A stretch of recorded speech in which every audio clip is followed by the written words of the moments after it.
राजस्थान में 3 भाई थे। बीच वाले एक भैया वो उदासीन, उनको मुझे नाम याद नहीं आ रहा उनका, सब जगह से उदासीन हो गए। उनके बड़े भैया छोटे भैया सबने खूब प्रयास किया कि हमारे बीच वाले भैया कहीं काम करें, कहीं नौकरी करें, कहीं लग जाएं, कुछ तो कमाएं। राजा के यहाँ दोनों बड़े भैया और छोटे भैया दोनों कार्य करते थे और राजा से कह के उन्होंने बीच वाले भैया की भी नौकरी लगवा दी, लेकिन 2-3 दिन काम करके भागे आए, मन नहीं लगा।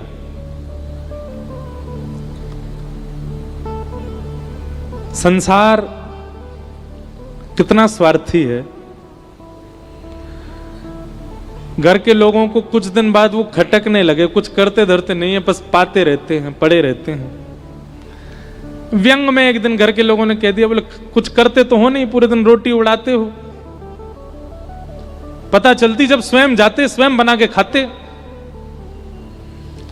अब उनको इतना ज्यादा ये बात पीड़ा देने लगी, अब घर के लोगों को हमारा उपस्थिति से सुख नहीं, तो हम चले जाते हैं। उन्होंने निर्णय लिया, घर वालों से कहा हम घर छोड़ के जा रहे हैं, आप लोग प्रेम से निवास करिए, हम कहीं और रहेंगे। घर के लोगों ने कहा कहां जा रहे हो ये तो बता दो। बोले क्यों, क्या करोगे? बोले कल को तुम्हारे प्राण चले गए, हम लोग आएंगे तुम्हारे शव को लाके तुम्हारा अंतिम संस्कार तो कर देंगे।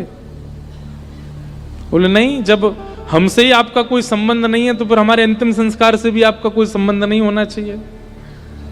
तो छोटे बड़े भैया व्यंग में बोले तो फिर कौन करेगा तुम्हारा संस्कार? बोले आपका कौन करेगा? बोले हमारे तो हैं, हमारे अपने, वो करेंगे। बोले मेरे श्री राम है, राम जी करेंगे। और मैंने राम कथा में सुना है कि उन्होंने जटायु का संस्कार किया था, मेरा भी वही करेंगे क्योंकि मैं उनको अपना मानता हूं। निकल पड़े घर से, सत्य घटना है।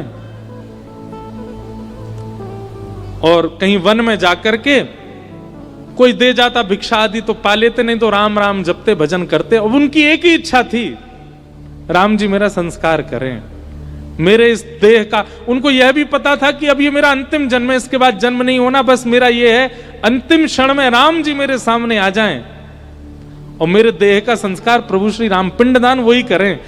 उसके पीछे कारण था, बोले संसार के पुत्र, संसार के बालक पिंडदान करते हैं तो संसारी जीव पिंडदान करता है तो फिर संसार में फिर आना पड़ता है। ठाकुर जी पिंडदान करेंगे तो संसार में आना ही नहीं पड़ेगा।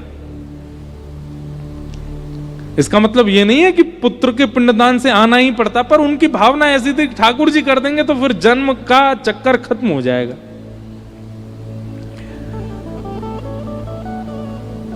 उनका अंतिम समय आया और अंतिम समय आया तो जीवन भर जिस भावना से उन्होंने भजन किया था वो पूर्ण हुआ और प्रभु श्री राम उनके सामने प्रकट हो गए।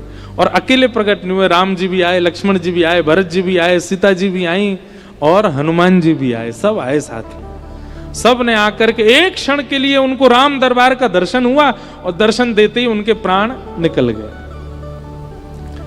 प्राण जैसे निकले, ठाकुर जी के नेत्र सजल हो गए। अब देखो, कोई जीवित अवस्था में अगर ठाकुर जी को बुलाए तो ठाकुर जी का आना संभव होगा? मुझे नहीं लगता कि वे आएंगे। हम ना तो हमारी भक्ति ऐसी कि ठाकुर जी हमारी जीवित अवस्था में आ जाएं, इसलिए ठाकुर जी से यही मांगो कि अंतिम क्षण में आ जाना आप। राम जी आ गए। राम जी ने तुरंत लक्ष्मण जी भरत जी से कहा व्यवस्था करो, इनका संस्कार करना है। लक्ष्मण जी ने, भरत जी ने लकड़ियां तोड़ी, लक्ष्मण जी ने चिता बनाई, सब व्यवस्था हुई। और सबके मन में यह भाव था कि जटायु का संस्कार तो केवल लक्ष्मण जी ने देखा था, आज ठाकुर जी के हाथों एक परम वैष्णव का संस्कार हम भी देखेंगे। हनुमान जी महाराज चरणों में गिर गए। बोले भगवान आप तो एक का संस्कार कर चुके हैं, कृपा करके हम आपसे प्रार्थना कर, इनके संस्कार का अधिकार हमको दीजिए, हम इनका संस्कार करेंगे और 13 दिन तक जो नियम होते सबका पालन हम करेंगे।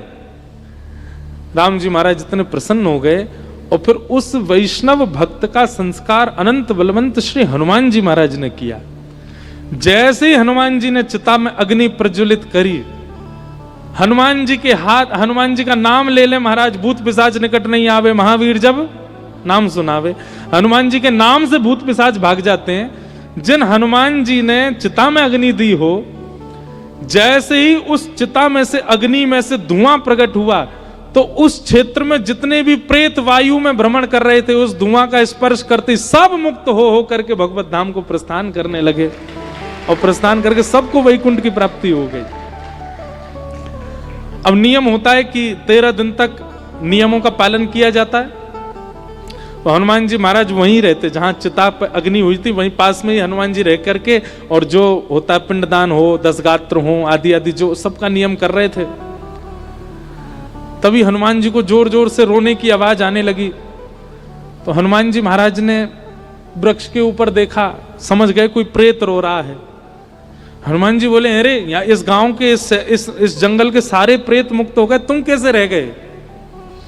बोले, जब आपने अंतिम संस्कार किया था सब यहीं थे, मैं कहीं घूमने गया हुआ था उस समय, मेरा संस्कार नहीं हो पाया है।